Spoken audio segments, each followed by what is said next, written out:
Thanks for joining me again as we look back at another great classic film.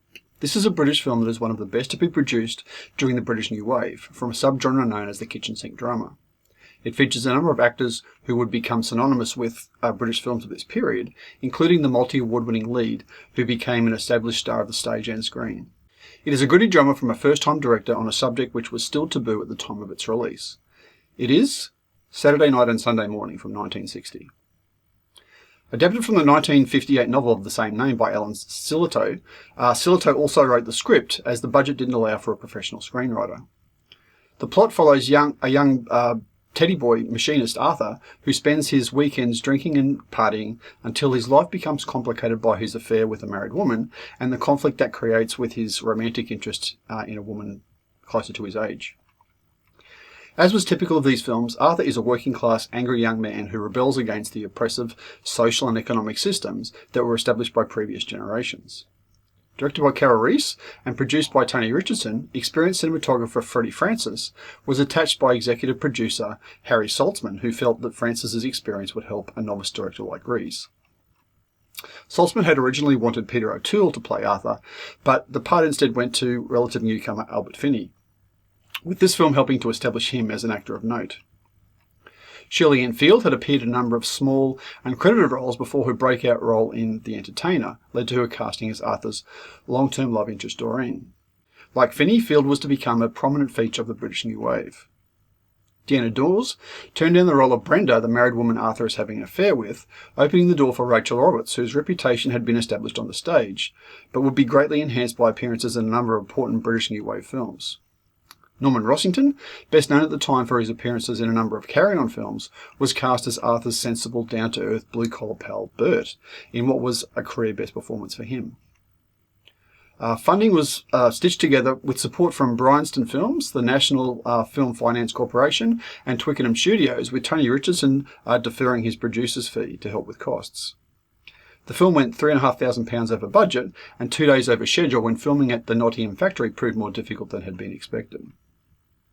The factory scenes were filmed in the same factory that Alan Sillitoe had worked in during the war when he was making shells and other artillery, but at the time of filming, the factory was owned by the Raleigh Bicycle Company. The film was at the forefront of the British New Wave, with its serious portrayal of British working-class life and realistic handling of topics such as sex and abortion. It was amongst the first of the kitchen sink dramas that followed the success of the 1956 play Look Back in Anger. Producer Tony Richardson later directed another such film, The Loneliness of the Long-Distance Runner, in 1962, which was also adapted from an Alan Sillitoe book of the same name. Most of the exterior location filming took place in Nottingham, with the night scenes outside a pub named the British Flag filmed along Colbert Road in Battersea, London. The house used as the filming location for the Seaforth's house was owned by Alan Sillitoe. Albert Finney learned to use a lathe during filming, and the film had to go through some dialogue changes before its release, mainly owing to the swear words in the original script. Although bastards, bloody and bleedin' were allowed, the censors refused to pass sod, Christ and bugger. The censors were not too keen on the scene in which Arthur wakes up on Sunday morning in bed with his mistress due to the implications of extramarital sex. The first time it was allowed, but it was the first time it was allowed in a British film. The film received an X rating from the British Board of Film Classification on its theatrical release, but was re-rated PG in 1990 for its home video release. The Legion of Decency refused to give the film its seal of approval, discouraging Catholics from seeing it and affecting its chances in the US. The film opened at the Warner Cinema in London's West End in October of 1960, received generally favourable reviews, and was a box office success, making over £500,000 in profit, and with Bryanston Films earning $145,000 back for its investment. This made it the third highest grossing British film of the year. It earned BAFTA nominations for Best Film, Best British Actor for Albert Finney, Best British Screenplay, winning for Best British Film, Best British Actress for Rachael Roberts, and Most Promising Newcomer for Albert Finney. At the Mar del Plata International Film Festival, it took out the Grand Award for Best Feature Film, Best Actor for Albert Finney, Best Screenplay, and Carl Reese picked up the Pressy Award.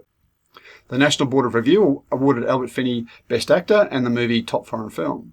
The British Institute named it the 14th greatest British film of all time, and it is one of the 1001 movies you must see before you die.